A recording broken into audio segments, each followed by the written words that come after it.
Last কিসের কোনো সমস্যা আছে ফিনান্সিয়াল স্টেটমেন্টস এর প্রবলেম গুলোতে?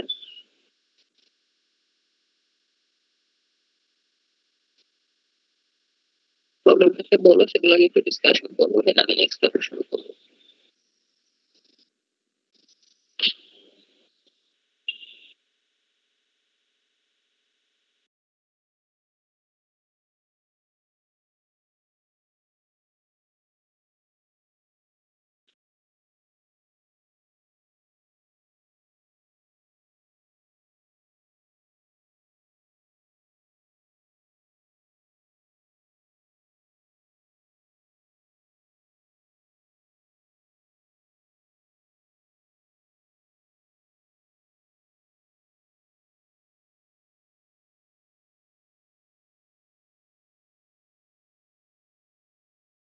ওকে, ডিসিশন। তো এটা এই অ্যানালিসিসটা আমরা বেসিক্যালি তিনটা ওয়েতে করতে পারি অ্যাকর্ডিং টু আওয়ার নিড। এটা আমরা কি অ্যানালিসিস করা হয় শুধু বেসিক্যালি কম্পারিজনের মাধ্যমে, তাই না? সাপোজ তুমি যদি কোনো ফোন কিনতে যাও, সেক্ষেত্রে বলেছিলাম যে তখন কি করে ডিফারেন্ট ইনফরমেশন গুলো পাবা, সেগুলো কিন্তু কম্পারিজন করার মাধ্যমে কিন্তু ডিসাইড করবো। এক্ষেত্রে আমাদের গুলো যখন ইউজারদের কাছে যায়, ডিফারেন্ট ইউজাররা এটা পায়, তখন তারা বেসিক করে এই ডিফারেন্ট টাইপস অফ কম্পারিজন করার মাধ্যমে ডিসিশনটা নিয়ে থাকি। তো এখানে দেখতে পাচ্ছ তোমরা এই কম্পারিজনটা আমরা তিনভাবে করতে পারি। Comparison can be made different basis. তো এর মধ্যে তিনটা বেস এখানে দেখানো হবে, তিনটা ওয়েতে আমরা কম্পারিজনটা করতে পারি। একটা হচ্ছে ইন্ট্রা কোম্পানি বেসিস, দেখতে পাচ্ছ তো সবাই, তাই না? হ্যালো ম্যাম, আপনার কথা ক্লিয়ার বোঝা যাচ্ছে না। নেটওয়ার্কের সমস্যা নাকি আমি একটু জোরে বলবো? কেমন জানি কথা ভাঙা ভাঙা না কেমন আসতেছে।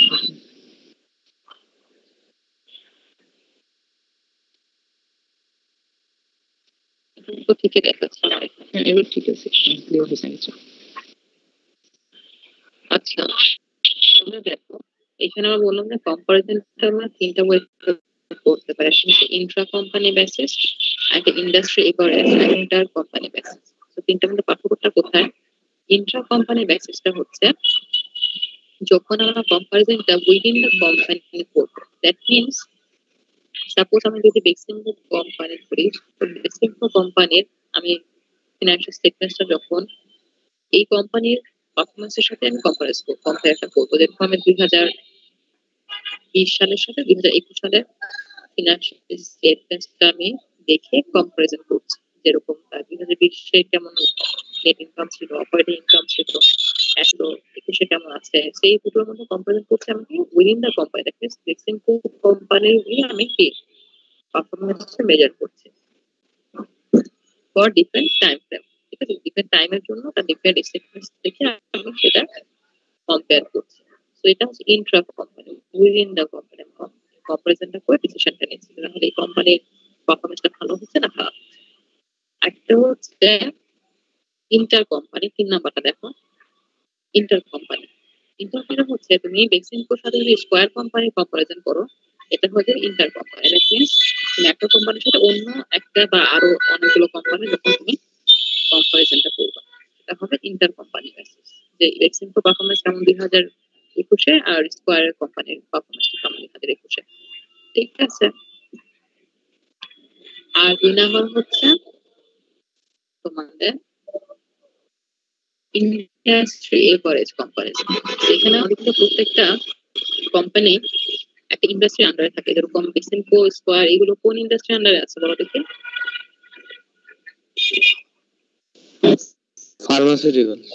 Pharmaceuticals, right. That means pharmaceutical এই ইন্ডাস্ট্রির মধ্যে যত ধরনের কোম্পানিগুলো আছে তাদের সবগুলোর যদি আমরা এভারেজ করি, একটা এভারেজ পারফরমেন্স আমরা পাবো। তো সেই এভারেজ পারফরমেন্সের সাথে যদি আমি আমার কোম্পানির পারফরমেন্সটা কম্পেয়ার করি, দেন হচ্ছে আমরা এটা ইন্ডাস্ট্রি কম্পারিজনটা করবো।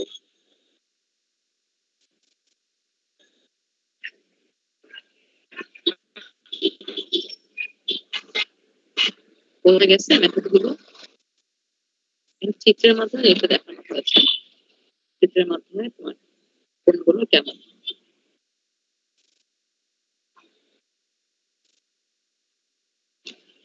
বুঝেছো সবাই? জি ম্যাম, বুঝে গেছি।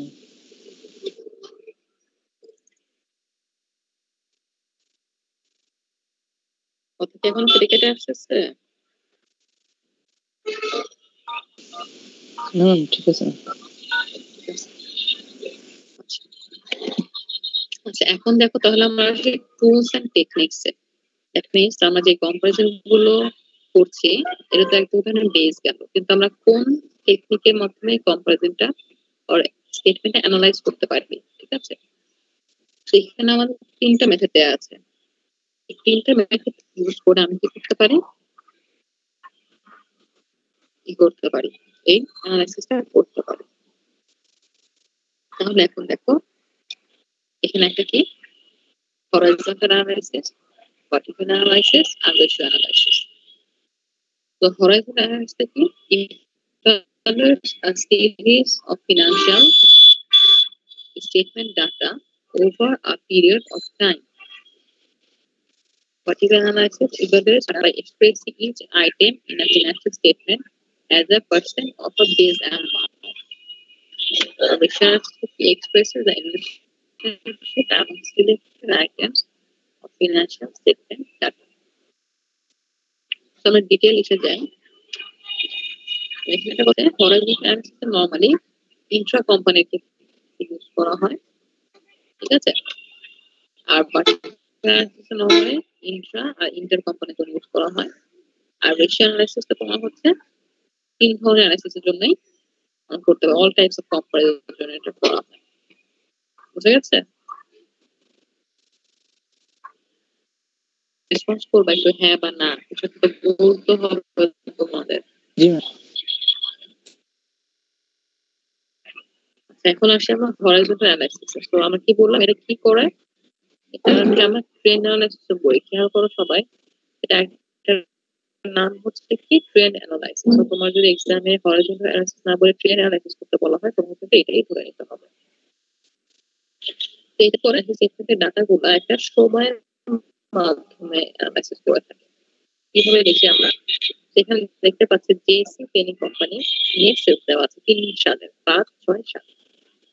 তো আমরা অ্যাকচুয়ালি বেসিক্যালি এই যে পিরিয়ড টাইম পিরিয়ড গুলো আছে হরাইজন্টাল অ্যানালাইসিস টাইম পিরিয়ড এর বেসিস করে কম্পারিজন করা হয়, অ্যানালাইসিস করা হয়। তো এখানে যখন টাইম পিরিয়ড দেওয়া থাকে সেখানে আমরা একটা ইয়ারকে বেস পিরিয়ড ধরে থাকি, ঠিক আছে? বেস ইয়ার ধরে থাকি। এই বেস এর উপর বেসিস করে বেসিক্যালি আমরা তার অন্যান্য ইয়ারের পারফরমেন্সটা অ্যানালাইসিস করে থাকি। তো এখানে বেস ইয়ার ধরা হচ্ছে 2005। এখন দেখবো 5 এর কম্পারিজনে 6-7 এর পারফরমেন্সটা কেমন।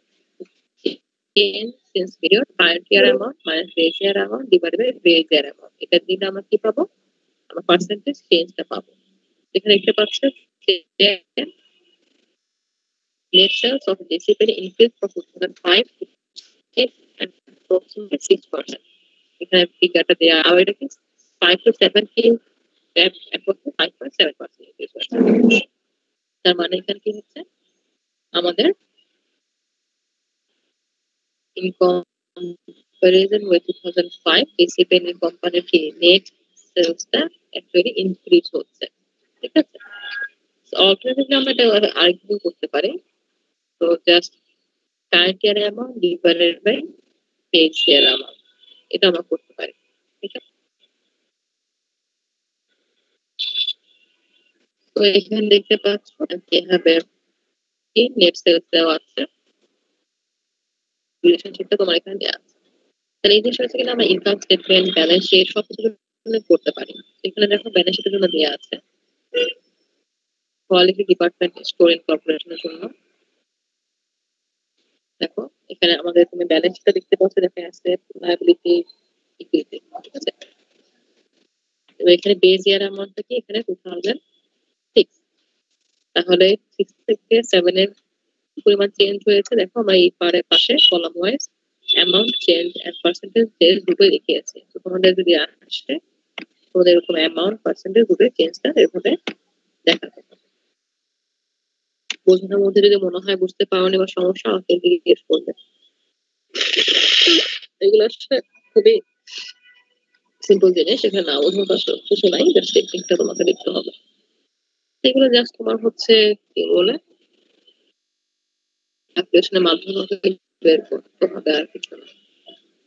তো ইনকাম স্টেটমেন্টের ক্ষেত্রে সেম প্রসিডিউর। দেখো এখানে ইনকাম স্টেটমেন্ট দেয়া আছে, এখানে দেখো সেটা একদম রাইট কর্নারে দেখতে পাচ্ছ চেঞ্জটা দেখানো হয়েছে। এখানে 6টা হচ্ছে বেস পিরিয়ড এবং 6 থেকে 7 এর চেঞ্জটা আমরা হচ্ছে দেখাচ্ছি। তো এই ক্ষেত্রে তোমাদের এই প্রবলেম কমে আসবে। আরেকটা জিনিস এখানে বলা হতে পারে সাপোজ ইন্টারপ্রেট। তো ইন্টারপ্রেট বলতে আমরা বুঝাবো তোমাকে এক্সপ্লেন করতে হবে যে তাহলে আসলে পারফরমেন্সটা কেমন হচ্ছে, বেটার হচ্ছে আগে থেকে নাকি পারফরমেন্সটা ডিক্রিজ করছে। রিটেন আর্নিং স্টেটমেন্ট, এটা ইকুইটি স্টেটমেন্ট। দেখেন স্টেটমেন্ট ওনার সিকিউরিটিকে আমরা রিটেন আর্নিং স্টেটমেন্ট বলতে, সেটা হচ্ছে এখানে সেম ওইটা একইভাবে দেখানো হয়েছে। তো এই গেল আমাদের হরাইজন্টাল অ্যানালাইসিস। এখন আসছে আমরা এখানটা দুই স্মল প্রবলেম আছে, তোমরা এটা জাস্ট পড়াশোনা দেখবে। এখন আসছে আমরা ভার্টিকাল অ্যানালাইসিস। এটা এক্সাম্পল হচ্ছে কি কমন সাইজ অ্যানালাইসিস। তো আমরা এটা অল্টারনেট করে ইউজ করতে পারি, কোশ্চেনও আসতে পারে।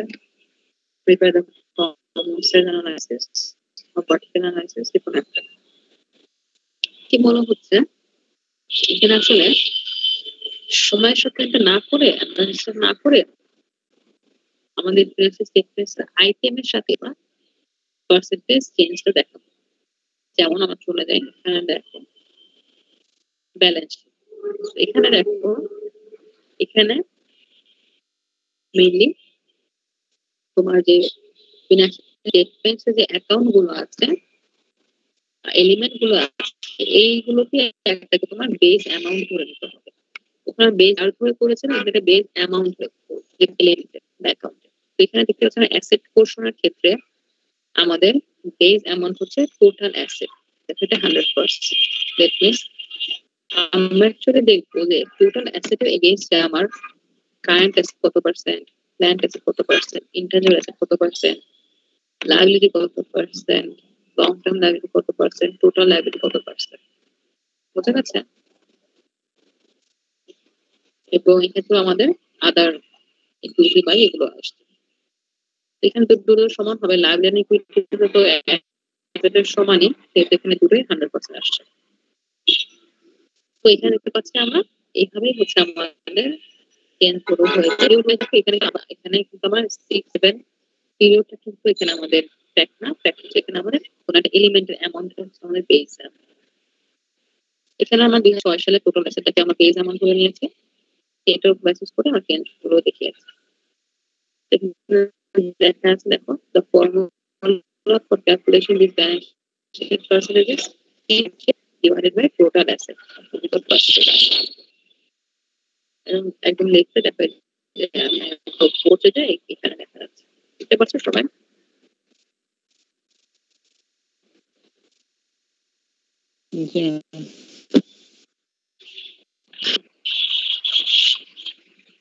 তো দেন এখানে সিমিলার ওয়েতে ইনকাম স্টেটমেন্টটাও খুব একইভাবে আমরা রিপ্রেজেন্ট করেছি।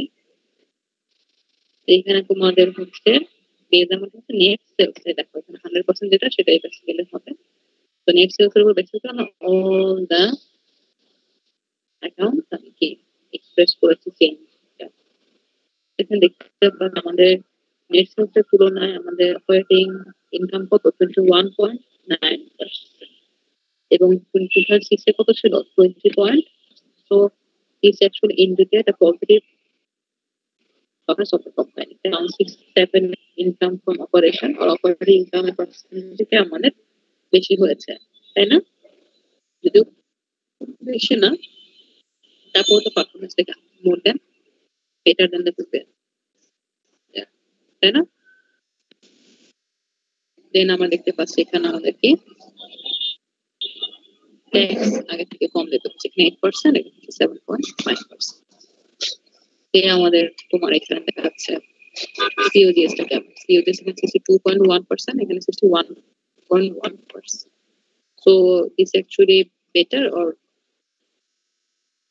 bad? ইউজেস আগে থেকে কমছে পার্সেন্টেজটা, ভালো না খারাপ? ভালো। কেন? আমি যে সোল্ড গুডস বিক্রি করবো ওটাতে আমার প্রডিউস করতে কম টাকা লাগতেছে। হ্যাঁ রাইট। এখানে আমাদের হচ্ছে যেহেতু আমার কস্ট অফ গুডস ও দিস ইজ অ্যান এক্সপেন্স, তো আমি যেটা বিক্রি করছি তার এগেইনস্ট আমার ব্যয়টাই হয়েছে। তো যদি আমার ব্যয়টা কমে তাহলে আমি মোর প্রফিট ইনকাম করতে পারবো। এটার কারণে কিন্তু আমাদের ইনকামও, গ্রস প্রফিট এন্ড নেট ইনকামও বেড়েছে।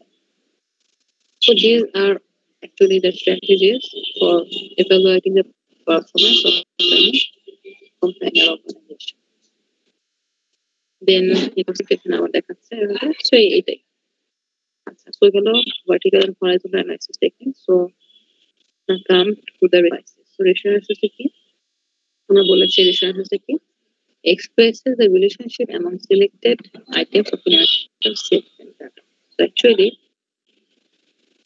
এটা কি করে আছে, স্টেটমেন্টের ডাটাগুলোর মধ্যে এক ধরনের রিলেশনশিপ তৈরি করতে। তোমরা জানো রেশিওটা কিভাবে হয়, আমরা কোন একটা অ্যামাউন্টের সাথে একটা অ্যামাউন্টের কি একটা তুলনা অনুপাত তৈরি করি, সেটা হচ্ছে রেশিও। তো যেটা আমরা ফিনান্সিয়াল স্টেটমেন্ট অ্যানালাইসিস করব, তো স্টেটমেন্টসে যে আমাদের অ্যাকাউন্ট গুলো আছে, ডিফারেন্ট অ্যাকাউন্ট এলিমেন্ট আছে, এলিমেন্টেরই তোমাদের ডিফারেন্ট অ্যাকাউন্ট আছে। তো সেই এলিমেন্ট গুলোর মধ্যে আমরা এখানে রেশিও তৈরি করবো। সেগুলো আমরা কি পার্সেন্টেজ করতে পারি, ডেটা আকারে করতে পারি, আর প্রপোর্শন আকারেও করতে পারি। এখন আসে রেশিও গুলোকে আমরা বেসিক্যালি তিন ভাগে ভাগ করেছি। সবাই খেয়াল করো, একটা হচ্ছে লিকুইডিটি রেশিও, একটা প্রফিটেবিলিটি, একটা হচ্ছে সলভেন্সি রেশিও। তো these are three types of ratio.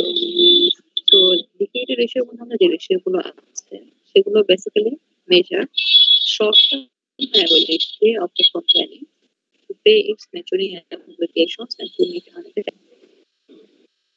Liquidity ratio গুলো যে আমরা ফলাফলটা পাবো তার থেকে আমরা বুঝতে পারবো যে অ্যাকচুয়ালি আমার কোনো প্রতিষ্ঠান যেটা আমি অ্যানালাইসিস করছি তার অ্যাকচুয়ালি যে শর্ট টার্ম লায়াবিলিটি গুলো আছে, কারেন্ট লায়াবিলিটি যেগুলো, সেগুলো সে অ্যাকচুয়ালি পে করতে পারবে কিনা, তার সেমন অ্যাবিলিটি আছে কিনা, এবং যদি বিজনেসের কোনো আনএক্সপেক্টেড ক্যাশ নিড হয়, যদি সাডেন এটা করতে পারবে কিনা।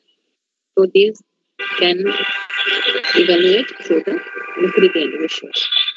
দেন আমরা সলভেন্সি তার কথা ভেঙে ভেঙে আসছে।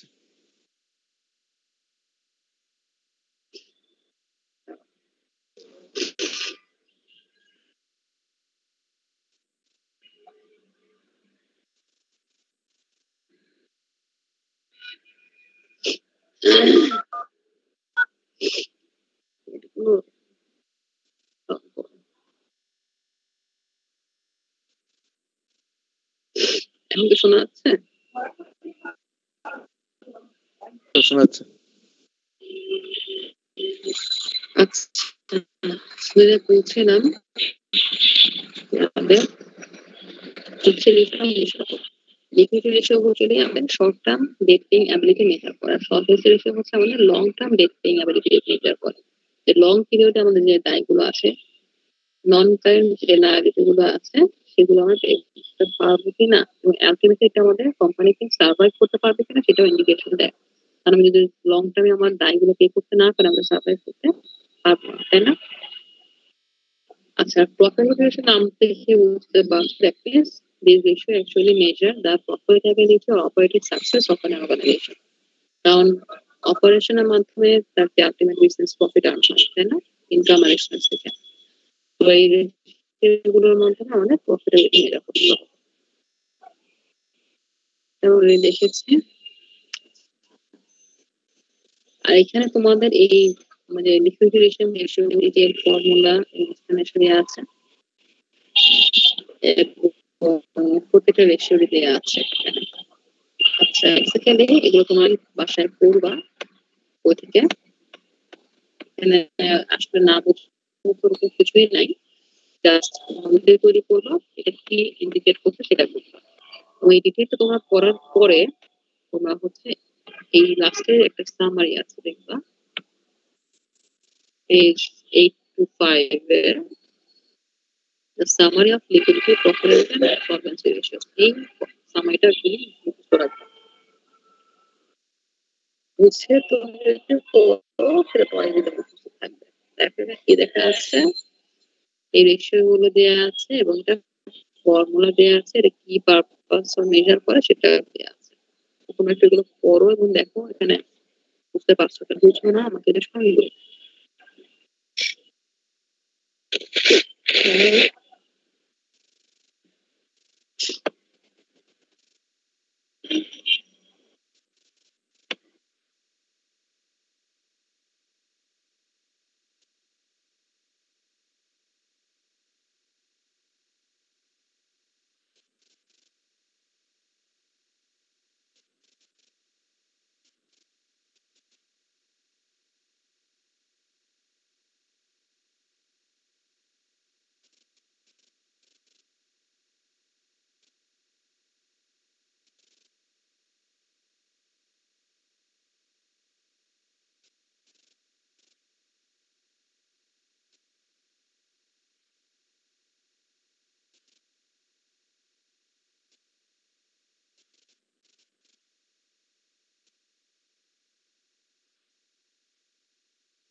ম্যাম নেট ক্রেডিট সেলস কি?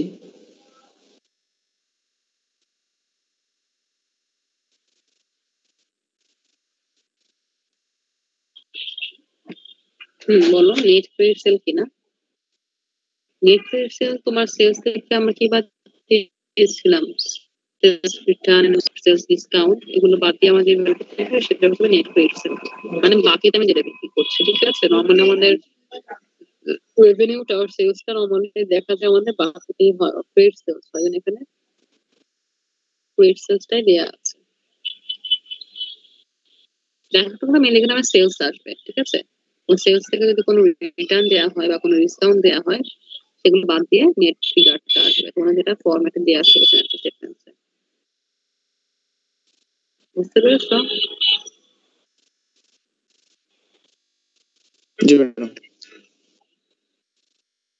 দেখো ভালো মতো দেখো আর কোনটা সমস্যা আছে আমাকে জিজ্ঞেস করো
প্রেফার্ড ডিভিডেন্স কি?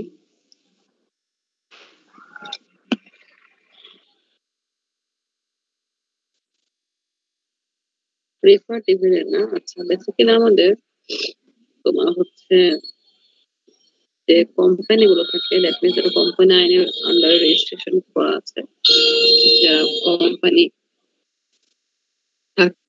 যে অংশ মানে শেয়ার যারা বিক্রি করে, তো সেক্ষেত্রে শেয়ার গুলো আমার দুই ধরনের হয়, ঠিক আছে, কমন শেয়ার আর প্রেফার্ড শেয়ার। তো সেই ক্ষেত্রে দেখা যায় যখন আমাদের ডিভিডেন্ড ডিস্ট্রিবিউশন করা হয়, ডিভিডেন্ড তোমরা জানো যে এটা হচ্ছে আমাদের লাভের অংশ, সেক্ষেত্রে অনেক সময় দেখা যায় আমাদের ডিভিডেন্ড ডিস্ট্রিবিউশনের সময় প্রেফার্ড শেয়ার যারা হোল্ড করে, প্রেফার্ড শেয়ার হোল্ডার ডিভিডেন্ডটা দিয়ে দেওয়া হয় আগে। তো এখান থেকে সেই ডিভিডেন্ডটাকে বলা হচ্ছে প্রেফার্ড ডিভিডেন্ড, ঠিক আছে। তো এরকম ডিভিডেন্ড দেওয়া হয়, সেটা নেট ইনকাম থেকে বাদ দিয়ে দেন সেটাকে আমরা ডিনোমিনেটর যেটা average common stock holder equity বা যেটা থাকবে ফর্মুলার মধ্যে সেটাতে ডিভাইড করব। ক্লিয়ার? আবার একটু বললাম হচ্ছে যে কোম্পানিগুলো শেয়ার বিক্রি করে, কোম্পানিগুলো কি হয়, কোম্পানির মালিকানাটা কি শেয়ারের মাধ্যমে ভাগ করা হয়। টোটাল কোম্পানি যে ক্যাপিটাল থাকে সেটা নির্দিষ্ট শেয়ার হোল্ডাররা পারচেজ করে, ঠিক আছে। পারচেজ করার মাধ্যমে কোম্পানি ক্যাপিটালটা তৈরি হয়। তো সেই শেয়ার হোল্ডাররা দুই ধরনের শেয়ার হোল্ডার থাকে, একটা হচ্ছে common share holder, preferred share holder. যারা কমন শেয়ার থাকে তারা হচ্ছে কমন শেয়ার হোল্ডার, আর যাদের প্রেফার্ড শেয়ার থাকে তাদের প্রেফার্ড শেয়ার হোল্ডার থাকে। সো ডিভিডেন্ড যখন দেওয়া হয়, সো কমন শেয়ার হোল্ডারদের যেটা দেওয়া হয় সেটা কমন ডিভিডেন্ড হচ্ছে, আর তোমার শেয়ার হিসেবে ডিভিডেন্ডটা দেওয়া হয় সেই ডিভিডেন্ডকে প্রেফার্ড ডিভিডেন্ড বলা হচ্ছে। তো সেটা যদি থাকে আমাদের ইনফরমেশনে, সেই অ্যামাউন্টটা বাদ দিয়ে সেটা আমরা হচ্ছে নেট ইনকাম থেকে বাদ দিয়ে দেন হচ্ছে আমি ডিনোমিনেটরকে ভাগ করব। ডিটা তো জানো না, কোম্পানি লাভ। হ্যাঁ, লাভের যেটা আমরা ডিস্ট্রিবিউট করি, লাভের অংশ, লাভ, ঠিক আছে। তারপর নেট ইনকাম বা প্রফিট যেটা, কিন্তু ডিভিডেন্ড হবে এটা লাভের অংশটা যেটা আমরা ডিস্ট্রিবিউট করে দিই অ্যামাউন্ট দ্য শেয়ার হোল্ডার। তো সেখানে প্রেফার শেয়ার যারা হোল্ড করে তাদেরকে যেটা দিয়ে দিই সেটাকে প্রেফার ডিভিডেন্ড বলা হয়। বুঝতে পেরেছি। দেখো আরো কোনো সমস্যা আছে নাকি?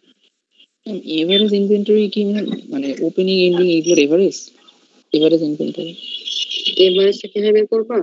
এভারেজ ইনভেন্টরি হ্যাঁ, এভারেজটা তোমাকে নরমালি আমরা কি করি, দুইটা আমাকে দুইটা ভাগ করে এভারেজ বের করি। তো এখানে দেখো যেসব ডিনোমিনেটরে average average inventory, average net receivable, average asset, ঠিক আছে, এগুলোর ক্ষেত্রে তোমাদের বেসিক্যালি দুইটা বছরের ডাটা দেওয়া থাকবে। তখন তোমাদের কি করতে হবে, যখন এভারেজ ইনভেন্টরি থাকবে তারপর আমাদের 2020 আর 21 টাকা দেওয়া আছে, তখন তোমার কি হবে 20 আর 21 দুইটা ইনভেন্টরি যোগ করে 2 দিয়ে ভাগ করে যেটা হবে এই ফিগারটা এখানে নিতে হবে। 2021 জন্য তুমি করলে 2020 আর 21 যোগ করে 2 দিয়ে ভাগ করতে হবে। 2020 জন্য করলে 2020 ইনভেন্টরি 2019 ইনভেন্টরি যোগ করে 2 দিয়ে ভাগ করে সেটা দিতে হবে। বুঝতে পেরেছো? কারেন্ট ইয়ারটা যখন করবো, কারেন্ট ইয়ার প্লাস প্রিভিয়াস ইয়ারের ডাটা ডিভাইড বাই 2, সেইটা এভারেজ ফিগারটা পাবা। যদি সাপোজ তোমার হচ্ছে দুইটা ইয়ারে ইনফরমেশন দেওয়া না থাকে তাহলে কারেন্ট ইয়ারে যেটা থাকে সেটাই দিবা, ঠিক আছে। জি দেখো আরো আছে এখানে, এগুলো মোটেই 13টা থাকবে তোমাদের এখানে। 13টা, 13টাই কি লাগবে? হ্যাঁ 13টাই মুখস্থ করতে হবে, বুঝতে হবে, এগুলো এখান থেকে আসবে।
সবগুলো দেখতে ভালো মতো কোনো সমস্যা আছে কিনা।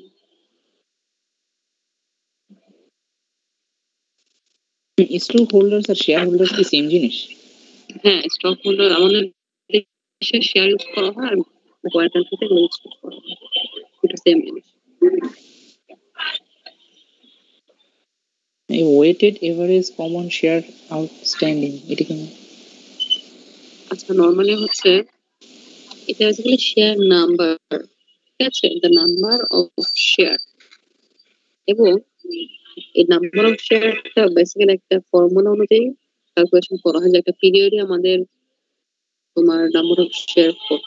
তো এটা যে প্রসিডিউর করা হয় সেটাকে বলা হয় weighted average common share outstanding. That means একটা পিরিয়ডের মধ্যে বেসিক্যালি অনেক কি শেয়ার সেল করে দেয়, আবার কিনে আবার সেল করে দেয়, তাই না? এরকম কিন্তু হয়। তো এই যে পিরিয়ডের মধ্যে এই শেয়ার যে সেল বাই প্রসেস আছে, এই অনুযায়ী হচ্ছে একটা ওয়েট মেজার হয়। এই টাইম গেছে যদি আমার নাম্বার অফ শেয়ার ওয়েটটা কেমন, সেটা যে প্রসিডিউর করে আমরা যে ভ্যালুটা পাই সেটাকে weighted average common share outstanding বলা হচ্ছে। তো তোমাদের নর্মালি আসলে এটা দিয়ে দেওয়া থাকবে এটা কত নাম্বার অফ শেয়ার, ঠিক আছে, ক্যালকুলেশন হতে আসবে না, বুঝেছো?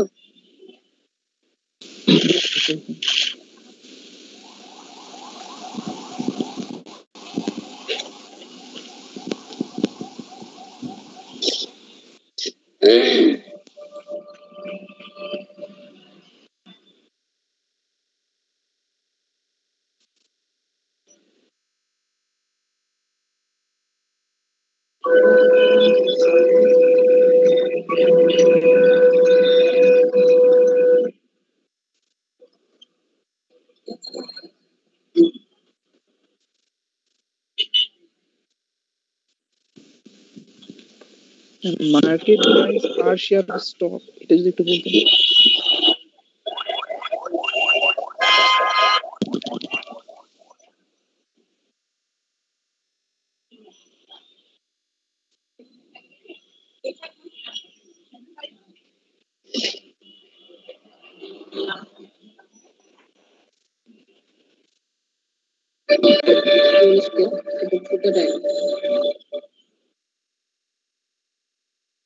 Market price per share of stock এটা বলতেন। আচ্ছা, এটা বেসিক্যালি তোমার হচ্ছে the market price of share. That means তোমার যে মার্কেটে তোমার শেয়ারের যে ভ্যালু আছে সেই ভ্যালুটা কিন্তু তুমি তোমার নাম্বার অফ শেয়ার যে ভাগ করো তাহলে তুমি একটা মার্কেট ভ্যালু বা শেয়ারটা পাবা। আর একটা বিজনেসের, ঠিক আছে, একটা বিজনেসের টোটাল মার্কেট ভ্যালু যেটা, ঠিক আছে, সেই টোটাল মার্কেট ভ্যালুটাকে তুমি নাম্বার অফ শেয়ার আউটস্ট্যান্ডিং যেটা সেটাতে ভাগ করলে মার্কেট প্রাইসটা পাই।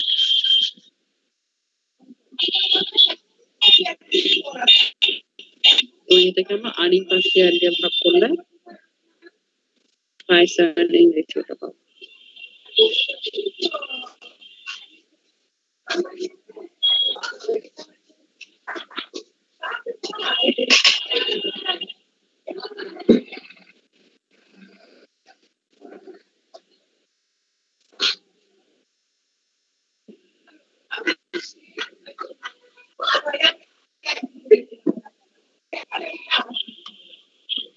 বুঝতে পেরেছো কি কারণে?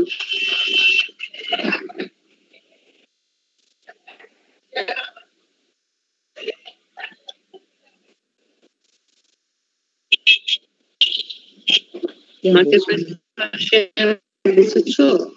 নর্মালি একটা মার্কেট প্লাস শেয়ার প্রাইস কতটা হচ্ছে, শেয়ার প্রাইস হচ্ছে তোমার সেটা যেটা তোমার যেই দামে শেয়ারটা কেনা বেচা হয়, ঠিক আছে। একটা একটা কোম্পানি একটা নির্দিষ্ট শেয়ার যে দামে কেনা বেচা হয় সেটা হচ্ছে শেয়ার প্রাইস। আর মার্কেট প্রাইসটা হচ্ছে যে একটা কোম্পানি যখন ইভালুয়েট করে যে তার টোটাল বিজনেসের মার্কেট ভ্যালুটা কত, সেটা একটা কোম্পানি আইডেন্টিফাই করে, ঠিক আছে। সেটা সে আইডেন্টিফাই করার পরে তার নাম্বার অফ শেয়ার দিয়ে ভাগ করলে যেটা পায় সেটাকে অ্যাকচুয়ালি মার্কেট প্রাইস বলা হচ্ছে। বুঝতে পেরেছো? বুঝতে পেরেছি।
হয়েছে সবার বোঝা?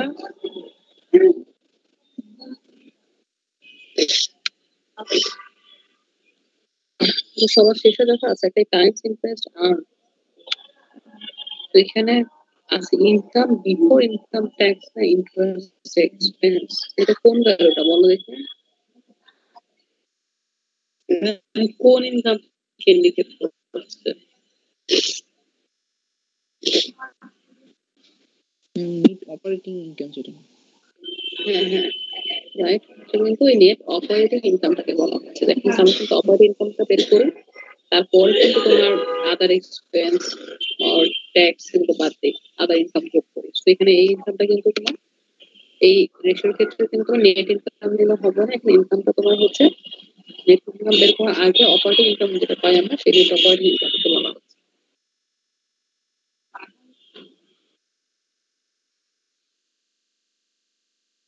আর এখানে আরেকটা জিনিস দেখো, এটা তো কোশ্চেন করলো না, যে এখানে অ্যাক্সেস রেশিও কুইক রেশিওতে দেখো এখানে কি বলে, এখানে কারেন্ট রেশিওতে দেখো সব ধরনের কারেন্ট অ্যাসেট মানিয়েছে ইন দ্য রেশিও ফর্মুলা, কিন্তু এখানে কি খেলেছে only cash, short term investment, receivable এগুলো আছে।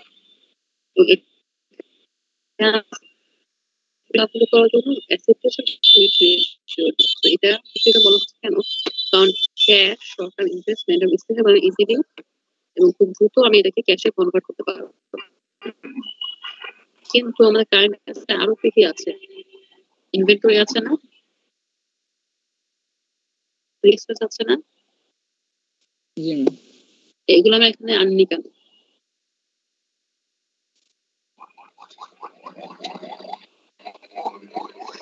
এগুলো এখানে আনিনি কারণ হচ্ছে ইনভেন্টরি কিন্তু তুমি ইচ্ছা করলে কিন্তু সেল করে সেটাকে ক্যাশে কনভার্ট করতে পারবা, তাই না? এটাকে কুইক রেশিও বলা হচ্ছে, যত দ্রুত সম্ভব তুমি এটাকে করতে পারবা, ইমিডিয়েটলি তুমি যেটাকে সেল করে ক্যাশে কনভার্ট করতে পারবে। তো ক্যাশ তো ক্যাশই, আর শর্ট টার্ম রিসিভেবল ইনভেস্টমেন্ট তুমি যদি সেল করে ইমিডিয়েট ক্যাশ নিতে পারো, ইনভেস্টমেন্ট তুমি বেনিফিট পাবা। রিসিভেবল মানে অ্যাকাউন্ট রিসিভেবল বলা হচ্ছে, এক্ষেত্রে তোমার তুমি এখান থেকে ইমিডিয়েট ক্যাশ এই আর্ন করতে পারো। সাপোজ হতে পারে যে তুমি তোমার রিসিভেবলের এটা আর অন্য কারো কাছে করলাম যে স্যার আমাকে এখন এই টাকাটা দেন, আমি তো এখান থেকে পাবো, পরে আমি আপনাকে এটা দিয়ে দিই, সেটা তোমার ক্যাশ ইমিডিয়েট কনভার্ট করা পসিবল। কিন্তু ইনভেন্টরি যেটা যেটা তোমার হচ্ছে গুডস, সেটা তোমার ইচ্ছা করলেই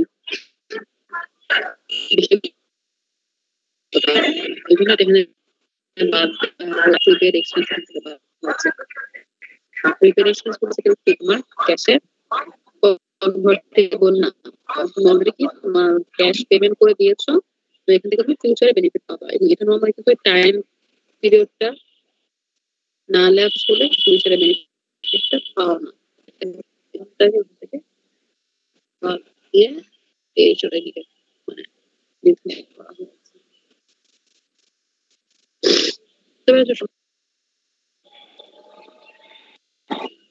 জি ম্যাম, বুঝতে পারছি। ওকে, সো এখানে তোমাদের জাস্ট এই চ্যাপ্টারে এই জিনিসগুলো দেখতে হবে। তো এখানে দেখো একটা ডুইট প্রবলেম দেওয়া আছে, করে দেওয়া আছে, তোমরা এটা দেখবা বাসায়। এবং এই চ্যাপ্টার থেকে রিলেভেন্ট এক্সারসাইজ গুলো একটা কথা বলে রাখি, এই রেশিও ক্যালকুলেশন এখানে তোমাদের এখানে কোনো ফর্মুলা কিন্তু লেখা নেই, জাস্ট তোমার ফর্মুলা অনুযায়ী অ্যামাউন্ট দিয়ে রেশিওটা ক্যালকুলেট করে দেখানো হয়েছে। এক্সামে তোমাদের ফর্মুলা লিখতে হবে, তোমার প্রথমে রেশিও নাম লিখবা, ইকুয়াল ফর্মুলাটা লিখবা, তারপরে তুমি ম্যাথমেটিক্যাল ক্যালকুলেশন দেখাবা। তো ফর্মুলার উপরে এবং ম্যাথের রেজাল্টের উপরে কিন্তু আলাদা মার্কস থাকবে। কেউ যদি শুধুমাত্র এই আনসার দিয়ে দাও তখন কিন্তু ফর্মুলা নাম লেখা করে নাম্বার দেখা যাবে, সেটা খেয়াল করবো। তো এখানে এক্সাম্পল আছে, এগুলো তোমার হচ্ছে করবা, ঠিক আছে? এক্সারসাইজ থেকে এখানে বেসিক্যালি এইটুকুই। তো এখন আর কারো কোনো সমস্যা না থাকলে আমি ক্লাসটা শেষ করবো। সমস্যা আছে কি কারো কোনো?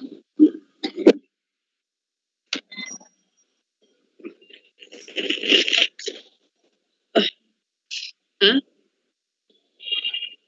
না ম্যাম, সমস্যা নেই। ওকে, তাহলে ভালো থাকো সবাই। নেক্সট ক্লাসে তোমার ইনশাআল্লাহ এক্সাম হবে।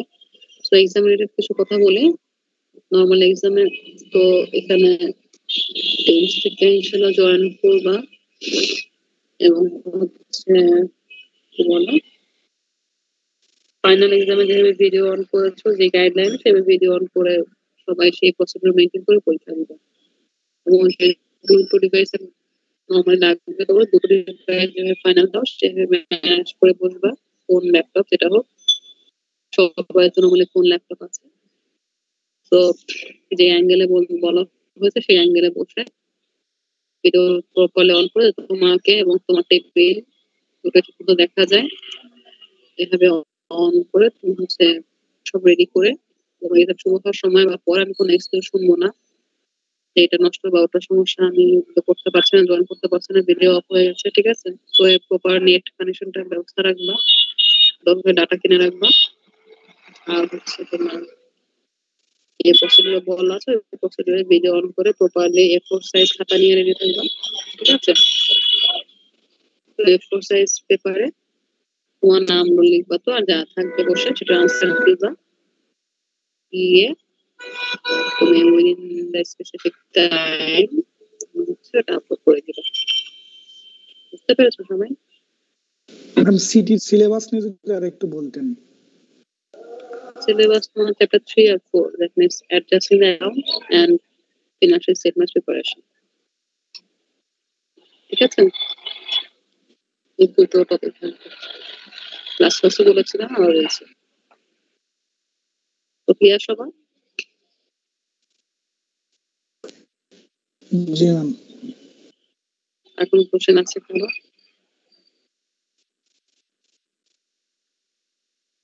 আর প্রপার টাইমের মধ্যে কিন্তু আপলোড করতে হবে বা সাবমিট করতে হবে। টাইম এক্সটেন্ড হলে আমি সেটা কিন্তু অ্যালাউ করবো। তো হাতে রেখে সবাই ছবি তুলে স্ক্যান করে প্রপার নাম, তোমার আইডিটা দিবা, তারপর নামটা দিবা, এটা দিয়ে হচ্ছে ফাইল নেম করবা।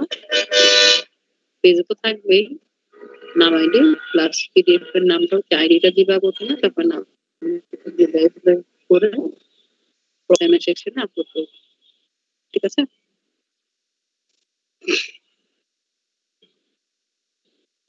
ওকে, ভালো থাকো সবাই। আসসালামু ওয়ালাইকুম আসসালাম।